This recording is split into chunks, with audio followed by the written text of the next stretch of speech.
let's draw the back bodice block. So just like we did for the front, I'm marking out my straight line.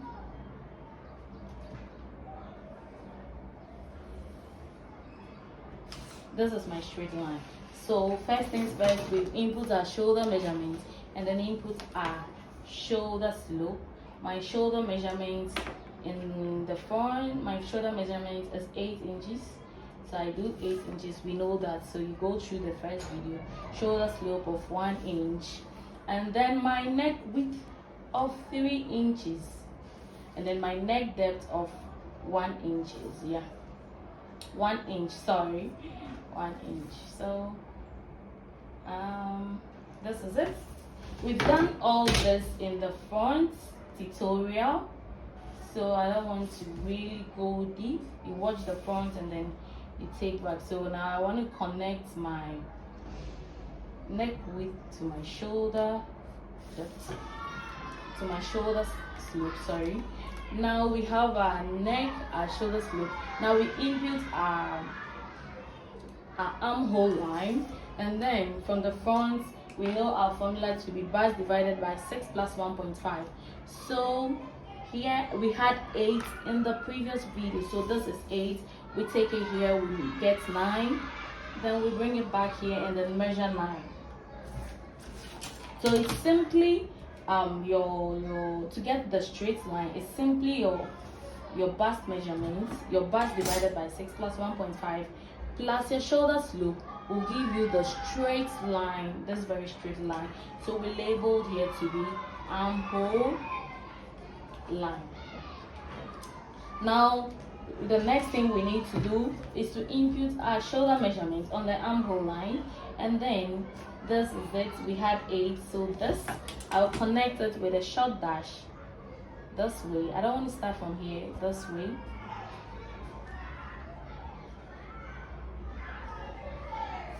Sorry, let me retake this again. 8 inches. So this is it, sorry. This is it. And then now with our vertical measurements, we will be taking our neck to waist.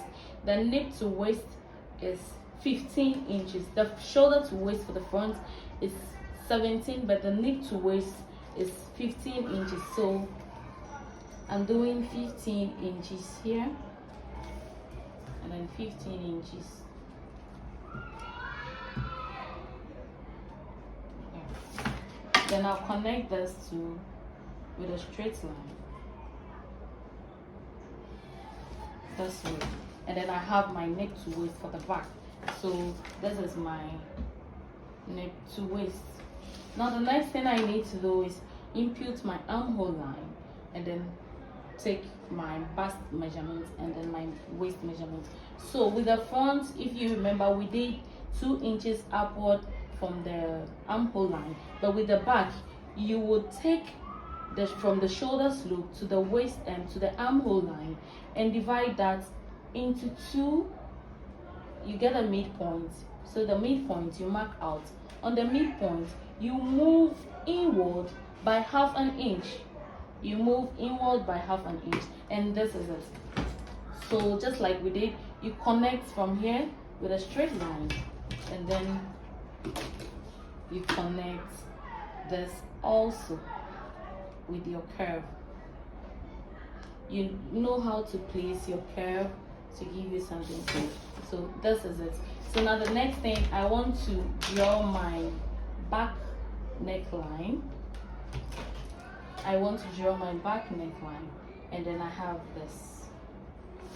Now the next thing we also need to do is input our armhole line, and then input our waistline. Our bust is 39.5, and then divided by 4. If you don't have a calculator, let me show you. So you just divide this 39.5. So this is 39.5. You divide this. This is this way. So this is dividing it into 2, and then you take and then you divide this again, and then this gives you 4. Divided it into 4. So I have 9.85. So this is it. So this is my armhole. Now with the back, we want to taper our back so that we don't have this curvy zip at the back. So what I mostly do is, my dart intake is 1.5 inches. We all remember that.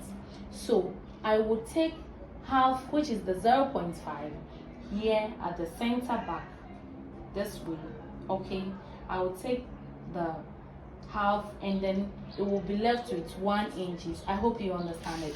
It will be left with 1 inch, sorry.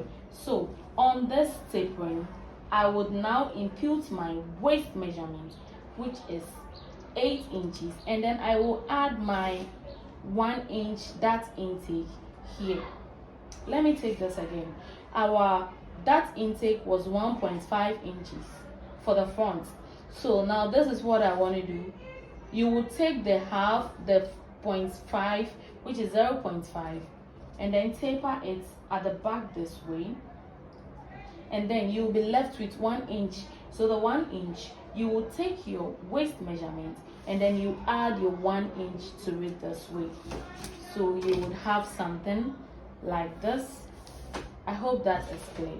Very simple to understand. Now you need to taper this to the neckline.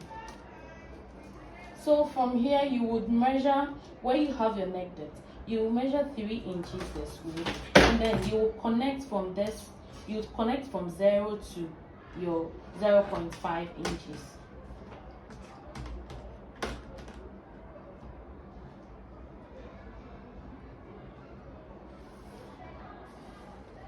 This is it. You don't need this anymore.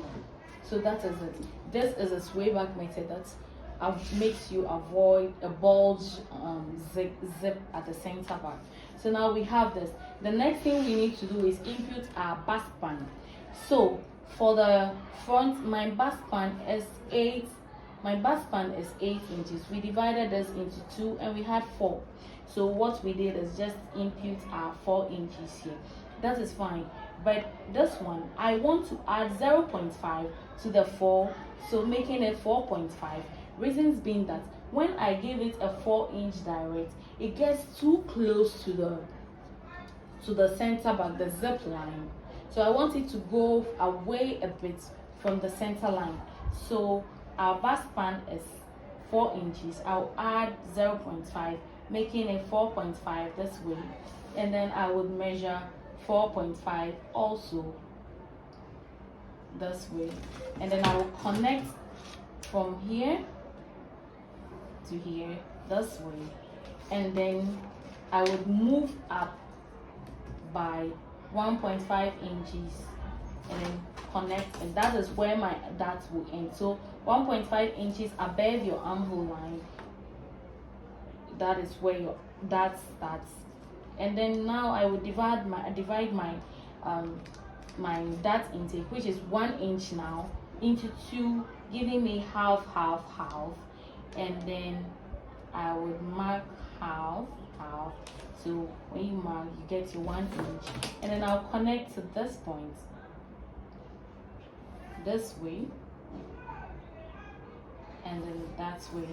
It is so simple to understand, very simple to understand. So this is all for your back bodice blog. It is so simple. Just go through the video over and over again, take the necessary notes you need, and then you are good to go. So now let's do the cutting. You cut through this side, you cut this,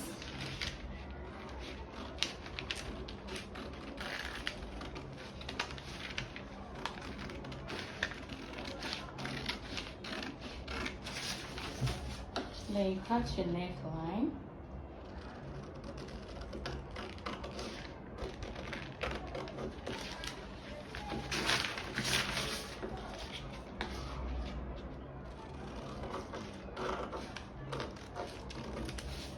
then now you take off your back tapering,